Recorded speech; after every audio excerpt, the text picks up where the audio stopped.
Hi hello welcome to Swathi sharing knowledge. இன்றைக்கி நம்ம வீடியோவில் இங்கிலீஷ் லாஜிக்கலாக எப்படி பேசுகிறது அப்படின்றத நம்ம இந்த வீடியோவில் பார்க்கலாம்.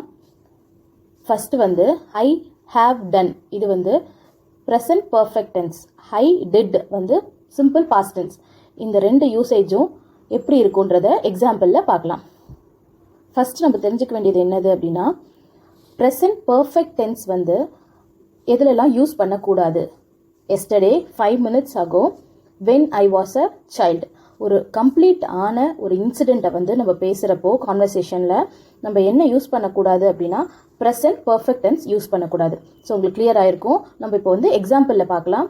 Present perfect tense and simple past tense எப்படி யூஸ் பண்ணணும் அப்படின்னு சொல்லிட்டு. First example, simple past tense. He lost his key yesterday. He could not get into the home. So இந்த சென்டென்ஸ் ஃபுல்லாக கம்ப்ளீட் ஆயிடுச்சு. இந்த ஆக்ஷன் கம்ப்ளீட் ஆயிடுச்சு. ஸோ இதை நம்ம என்ன யூஸ் பண்ணியிருக்கோம் அப்படின்னா சிம்பிள் பாஸ்ட் டென்ஸ் யூஸ் பண்ணியிருக்கோம். So next example present perfect tense பார்க்கலாம்.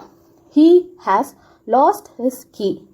He cannot get into the house. So இப்போ இது என்னது அப்படின்னா அவன் கீ இப்போ தான் லாஸ்ட் பண்ணியிருக்கிறான்.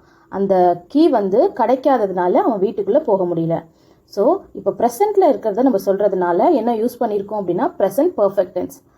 ஓகே, நெக்ஸ்ட் எக்ஸாம்பிள் பார்க்கலாம். Simple past tense. I did a lot of work yesterday. So action complete ஆயிடுச்சு. நம்ம இங்கே என்ன யூஸ் பண்ணியிருக்கோம்? Simple past tense. I have done a lot of work today. அப்போது சிம்பிள், அப்போ நம்ம என்ன யூஸ் பண்ணணும்? ப்ரெசென்ட் பர்ஃபெக்ட் டென்ஸ் யூஸ் பண்ணணும்.